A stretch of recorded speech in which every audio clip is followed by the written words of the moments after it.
నమస్తే. Welcome to you. నేను మీ వరుణ్.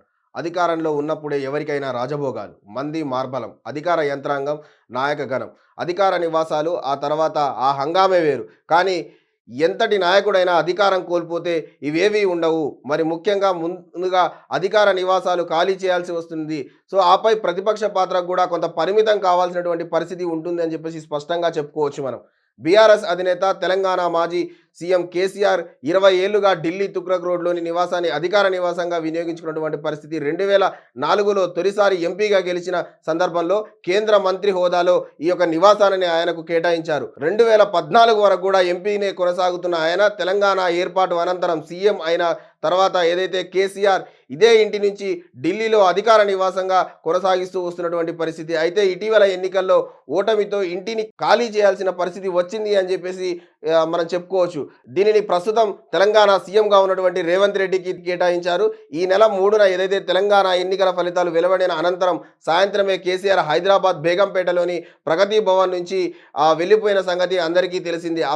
ఏదైతే ఆపై 2 రోజుల్లోనే నివాసాన్ని ఖాళీ చేసి వెళ్లారు. ప్రగతి భవన్కి సంబంధించి గత 2 పర్యాయాలు కూడా కొంత ప్రగతి భవన్కి సంబంధించి సీఎం హోదాలో ప్రగతి భవన్లో ఒక క్వార్టర్లో ఉంటున్నారు. సో, ప్రస్తుతం ఎన్నికల్లో పార్టీ ఓటమి కావడంతో ఆ యొక్క ప్రగతి భవన్ని ఖాళీ చేసి వెళ్ళిపోయినటువంటి పరిస్థితి. ఎన్నికలకు ముందు ప్రగతి భవన్ నుంచే ప్రజాభవన్ అయితే ఎన్నికల్లో గెలిచినటువంటి కాంగ్రెస్ పార్టీ ప్రగతి భవన్ని ప్రజాభవన్గా మారుస్తామని చెప్పేసి ఎన్నికల ముందే ప్రస్తుత సీఎం ప్రకటించినటువంటి నేపథ్యంలో ఆ మేరకు చర్యలు కూడా తీసుకున్నారు. సో, ప్రజావార కార్యక్రమాన్ని కూడా ప్రజాభవన్కి వినియోగిస్తున్నటువంటి పరిస్థితి మనం చూస్తా ఉన్నాం.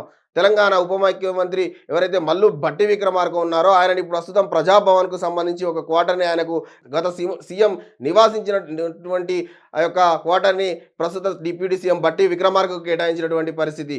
సో, కేసీఆర్ తెలంగాణ ఫలితాలు వెల్లడైన సాయంత్రమే అంటే ఈ నెల 3వ తారీఖున ఆదివారం నాడు సిద్దిపేట జిల్లా ఆయన యొక్క ఎర్రబెల్లి ఫామ్ హౌస్కు వెళ్ళిపోయినటువంటి పరిస్థితి. అక్కడే ఆయనకు సంబంధించిన పార్టీ ఎమ్మెల్యేలు, స్థానిక ప్రజలు, అదేగా స్వగ్రామానికి చెందినటువంటి చింతమడక గ్రామవాసులతో కూడా కొంత కలిసినటువంటి పరిస్థితి. అయితే అనూహ్యంగా ఆయన యొక్క ఈ నెల 7వ తారీఖున సాయంత్రం ఆయన యొక్క ఎర్రవెల్లి ఫామ్ హౌస్లో కింద పడినటువంటి పరిస్థితి. దీంతో ఆయన హైదరాబాద్కు తీసుకొచ్చి ఏదైతే చికిత్స చేయించడం జరిగింది. అనంతరం కేసీఆర్ మళ్ళీ కొంత అనారోగ్య కారణాలు ఏదైతే ఉన్నాయో ఆపరేషన్ అయింది కాబట్టి కొంత వైద్యం అందుబాటులో ఉండాలి కాబట్టి కేసీఆర్ తిరిగి కొంత ఎర్రబెల్లి ఫామ్ హౌస్కు వెళ్లకుండా కేసీఆర్ ఉద్యమ నేతగా ఉన్న సమయం నుంచి హైదరాబాద్కు సంబంధించిన నందినగర్లోని తన ఇంట్లో నివాసం ఉండేవారు. సో, సీఎం అయ్యాక బేగంపేటలోని ప్రగతి భవన్ పేరిట 9 ఎకరాల్లో అధికార నివాసం ఏర్పరచుకొని అక్కడే ఆయన యొక్క నివాసంగా ఉంటున్నటువంటి పరిస్థితి. ఎర్రబెల్లి ఫామ్ హౌస్ ఏదైతే 2011కు సంబంధించి ప్రాంతం నుంచి కూడా ఆయన ఎర్రబెల్లి ఫామ్ హౌస్లో ఉంటున్నటువంటి పరిస్థితి.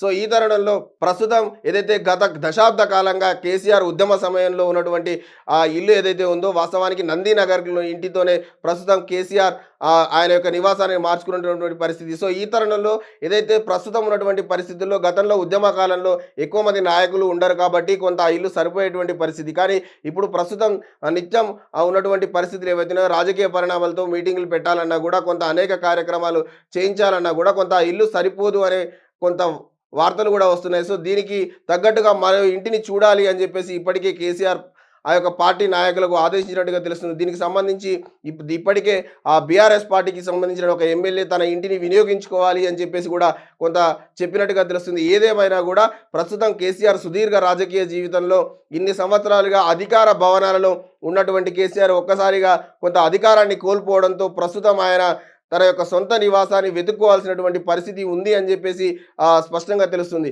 సో, ప్రస్తుతం ఈ మేరకు హరీష్ రావు కూడా అసెంబ్లీలో ఇదే వ్యాఖ్యలు చేసినటువంటి పరిస్థితి. సో, మరిన్ని తాజా సమాచారాల కోసం చూస్తూనే ఉండండి. #.